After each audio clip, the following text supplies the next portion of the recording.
dia para você, um ótimo domingo. Quero você com a sua lição na mão. Hoje nós vamos falar sobre o soberano do universo.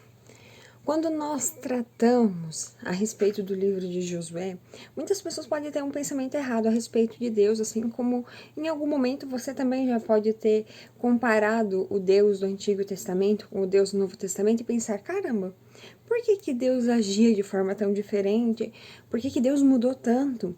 Mas a verdade é que o mesmo Deus do Antigo Testamento é representado no Novo Testamento e continua representado nos nossos dias. Não é que ele era um Deus irado, não é que ele era um Deus vingativo. É que nós precisamos compreender que, desde a criação do mundo, desde o Éden, as nossas escolhas sempre acarretam em consequências. Então não quer dizer que Deus é vingativo, não é que dizer que Deus está irado. Quer dizer unicamente que o ser humano ele faz escolhas e ele vai precisar se responsabilizar por aquelas escolhas que ele fez. Quando nós falamos a respeito da conquista de Canaã, tem pessoas que olham para essa situação e falam assim, nossa, mas Deus ele foi muito cruel, né? Matar o povo, não dar uma chance para os cananeus. Mas a verdade é que essas pessoas elas tiveram inúmeras possibilidades de arrependimento e transformação.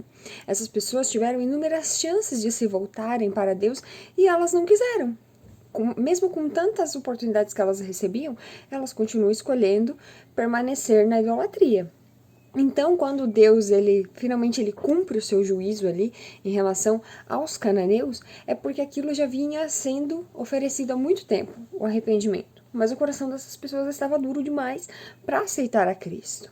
E é o que vai acontecer no fim da história desta terra. Hoje Deus concede oportunidade para que qualquer pessoa se arrependa e volte sua vida para Ele. Qualquer pessoa hoje, seja ela quem for, não importa o que ela fez, ela tem a oportunidade de se arrepender e ter uma vida transformada e viver assim o restante da sua vida para Cristo.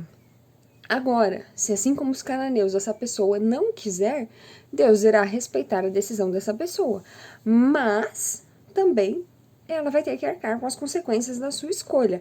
Então a nossa lição de hoje, ela traz que os juízos de Deus, eles são precisos, cirúrgicos, e ele preserva aqueles que podem ser salvos. Então, se o seu coração é um coração entregue a Cristo, se você tem o desejo de amar a Deus, se você tem o desejo de servir a Deus, ele preserva aqueles que têm o desejo de ser salvo.